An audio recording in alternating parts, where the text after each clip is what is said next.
Very good morning friend. আজ সকাল সকাল উঠে রান্নাঘরে চলে আসলাম। তারপর দেখছি যে সকালে বৃষ্টি হয়েছে ঝিরিঝিরি, তো ওয়েদারটা একটু ঠান্ডা ঠান্ডা আছে। তো কী রান্না করব, তো উচ্ছে কুমড়ো ভাজা করব, তাই জন্য বসিয়ে দিলাম।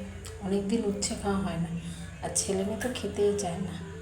এদিকে আমি তাড়াতাড়ি করে বাঁধাকপি, আমার মেয়ের ফেভারিট, চালতা, কুমড়ো এগুলো সব কেটে নিয়েছি। ওই দিক দিয়ে মামুর নামের জন্য হরলিক্স বানাচ্ছে, আর ছেলে জল খাওয়ার তৈরি করছে। শশা ফশা কেটে কী বানাবে ভগবান জানে। মেয়ে আমাকে হরলিক্সটা এনে দিয়েছে, আমি অলরেডি খাওয়া শুরু করে দিয়েছি। তো ওরা রোজই আমাকে খুব হেল্প করে, কারণ প্রায় সময় তো শরীরটা খুব একটা ভালো থাকে না।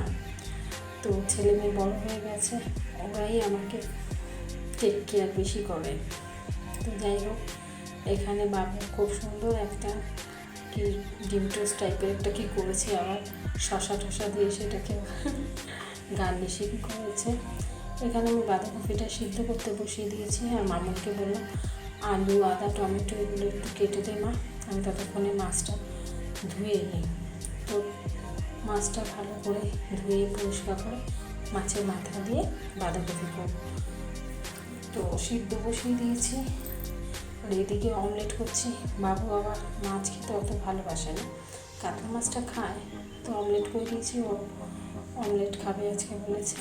এদিকে আলুটা ভেজে নিচ্ছি বাঁধাকপির জন্য, লাল লাল করে আলুটা ভেজে নেব, তারপর মাছের মাথাটা ভাজবো, ভেজে বাঁধাকপিটা করবো। এদিকে বাঁধাকপি সিদ্ধ হয়ে গেছে, জল ঝরিয়ে রেখে দিয়েছি, আলুও ভাজা হয়ে গেছে।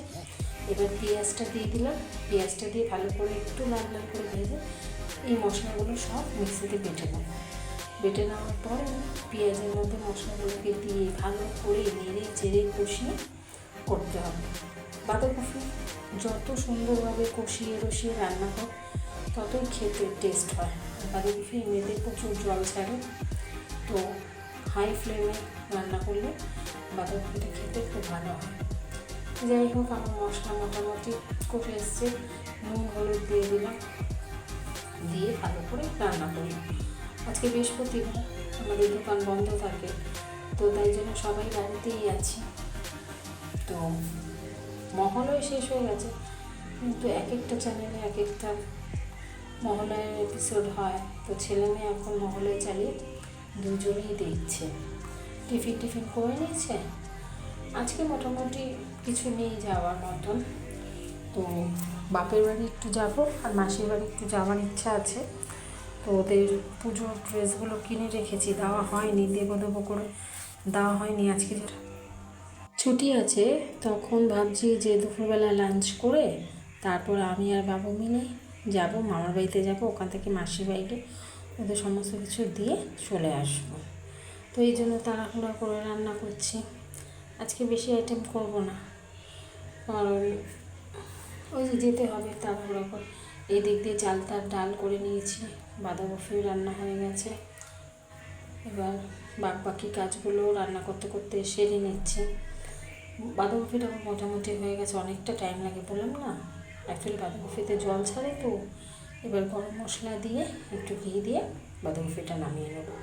এর মধ্যে আমার ঘর ঝাড়া মোছা হয়ে গেছে, বাচ্চারা খেয়ে নেবে, ওরা নিজের হাতেই নিয়ে খেয়ে নেয়।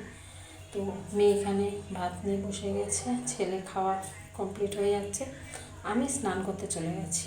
এই স্নান করে বেরিয়ে এবার আমি পুজো দেবো, পুজো দিয়ে দেন আমি খাওয়া দাওয়া করে তারপরে বেরোবো। তো এখানে আজকে বৃহস্পতিবার, তো লক্ষ্মী পুজো, তো লক্ষ্মী পুজো দিয়ে মোটামুটি আমার হয়ে গেছে পুজো দেওয়া কমপ্লিট। তো পুজো দিয়ে খেয়ে আমি তৈরি হব, এই তৈরি হতে চলে এসেছি। তো বাইরে দেখছি পুরো মেঘলা ওয়েদার, বুঝতে পারছি না বৃষ্টি হবে কি না। জামা কাপড়গুলো নিয়ে যাব, যদি ভিজে যায় কী হবে ভগবান জানে। তো যাই হোক, ঝটপট করে তাতে করে সেজে ভিজে নিচ্ছি। আর বাবুর তো কিছু সাজার নেই, জামা প্যান্ট পরবে আর বেরিয়ে যাবে। তো পুজোর সময় এবার সপ্তমী অবধি দোকান খোলা থাকবে। পুজোটা আমার ঠিক মনে হচ্ছে না, কারণ এই বছর পুজোয় সেই রকম আনন্দটা হচ্ছে না, জানি না কেন। শুধু আমার মধ্যে না, সবাই একই কথা বলছে যে পুজো চলে আসলো আর কদিন পর পুজো, কিন্তু সেই যে আনন্দ, এক্সাইটমেন্ট, এই করবো ওই করবো, ওখানে ঘুরবো, সেই ব্যাপারটা নেই। যাই হোক, যতই মনে দুঃখ কষ্ট থাকুক, বাচ্চাদের জন্য তো সমস্ত কিছু করতে হয়। তো অনেক দিন আমি ব্লগ করিনি, কিছু করিনি। তো ছেলে মেয়ে বললো, মা তুমি করো, তাই জন্য আবার নতুন করে আবার শুরু করলাম। ডেইলি ব্লগ করার চেষ্টা করি যতটুকু পারি, জানি না ভালো হয় কি না, তবু চেষ্টা করি, সবাই করছে, আমিও চেষ্টা করি। তো সাংঘাতিক বাইরে দেখছি বৃষ্টি ঝমঝমিয়ে পড়ছে, বুঝতে পারছি না যাবো কি না। এদিক দিয়ে সেজে বুঝে রেডি হয়ে গেছি, যাক বৃষ্টিটা একটু যদি ধরে দেন আমরা বেরোবো। ওইদিকে মামুন ঘুমিয়ে পড়েছে, ও ঘুমিয়ে পড়ে দুপুরবেলা, খেয়ে দে, এখন তো কলেজ নেই, খেয়ে দিয়ে মোটামুটি একটা সুন্দর ভাত ঘুম দিয়ে নেয়। আমারও শুতে খুব ভালো লাগে, কিন্তু কী করব, আজকে এগুলো না দিলে অনেক দেরি হয়ে যাবে, আবার কবে সময় পাবো না পাবো, কালকে থেকে আবার দোকানে যেতে হবে। তো এই একটা হেয়ার সিরাম, এটা খুব ভালো চুলের জন্য, মেয়ে রেফার করে, আমি তো অত কিছু বুঝি না। তো ওটা মাখলে কী হয়, চুলটা জট পড়ে না, তো খুব স্মুথলি চুলের জটটা ছেড়ে দেয়। তো এটা খুব ভালো রেফার করেছে, তো এটা মেখে না, ব্যাস আমি তৈরি। তো রাত্রেবেলা ফিরে বিধ্বস্ত অবস্থায় চলে এসেছি। ছেলে তো এসে ড্রেস খুলেও রান্নায় চলে গেছে, ও রান্না করবে স্পেশাল, আসার সময় চিকেন কিনে নিয়ে এসেছি। আর এখানে মেয়ে সবজি কাটতে বসে গেছে, ছেলে মেয়ে ও নিজেই করবে। আসার সময় আমাকে বললো, মা চলো, সকালবেলা তো নিরামিষ ওই ডিম ভাজা ওইসব খেয়েছি, রাত্রেবেলা চিকেন করে খাবো তোমার। তো নিজেই মানে ধুয়ে ঠুয়ে রান্না করছে। দেখবে ও কি একটা লুচি করবে, নান পুরি না কি বললো, ওটা করবে। তো এখানে মামন ওকে বেলে বেলে দিচ্ছে, আমি তো বসে বসে বিন্দাস টেনে দিচ্ছি। সত্যি আমার ছেলে মেয়ে খুব কাজের, ওরা রাতের ডিনারটা ওরাই করে, সকালের রান্না আমি করি, একটু হয়তো হেল্প করে দেয়, কিন্তু রাতের রান্নাটা ওরাই করে। তো এটা কি নান পুরি না কি করেছে, দই ফই দিয়ে মেখে টেখে করেছে, ভালোই হয়েছে, আমি একটা তুলে খেলাম, ভালো টেস্টি। এই রাতে ওদের ডিনার হয়ে যাচ্ছে, স্যালাড হয়েছে। তো ভিডিওটা এই পর্যন্ত থাকলো, ভালো লাগলে লাইক করবে, বাই।